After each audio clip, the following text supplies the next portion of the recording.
क्या आप जानते हैं, दुनिया के सबसे धनी मंदिर तिरुपति बालाजी में ऐसी दिव्य शक्ति है कि भगवान विष्णु स्वयं यहां कलयुग में निवास करते हैं।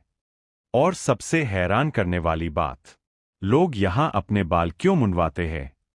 क्या यह सिर्फ परंपरा है या इसके पीछे कोई गहरा पौराणिक रहस्य छिपा है जो सीधे पद्म पुराण और वेंकटाचल महात्म्य में लिखा है? आज की इस वीडियो में हम आपको सुनाएंगे तिरुपति बालाजी की असली पौराणिक कथा, जिसे सुनकर आपको समझ आएगा कि यह मंदिर इतना चमत्कारी क्यों है, यहां मनोकामनाएं तुरंत क्यों पूरी होती है और बाल चढ़ाना इतना शुभ क्यों माना जाता है।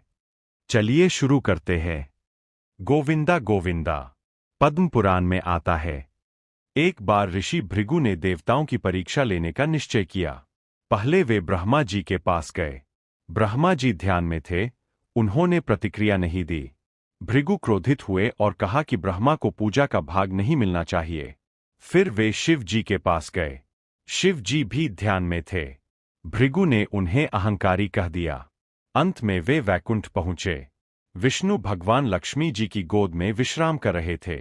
भृगु ने उन्हें भी परीक्षा समझकर विष्णु भगवान की छाती पर पैर मार दिया, परंतु भगवान नारायण क्रोधित नहीं हुए।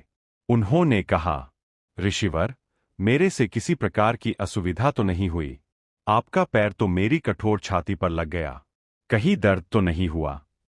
उनकी विनम्रता देखकर भृगु को अपनी गलती समझ आई, लेकिन विष्णु की छाती मां लक्ष्मी का स्थान थी।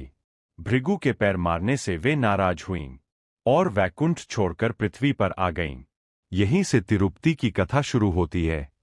अपनी प्रिया को ढूंढते हुए भगवान विष्णु पृथ्वी पर आए और दक्षिण भारत के वृषभाद्री पर्वत पर तपस्वी रूप में रहने लगे। समय बीता, वह पर्वत आगे चलकर वेंकटाद्री या तिरुमाला पर्वत कहलाया। विष्णु ने श्रीनिवास नाम से तपस्या शुरू की। सालों तक वे वहीं रहे, कभी पेड़ के नीचे, कभी गुफा में, कभी निर्जन पहाड़ी पर।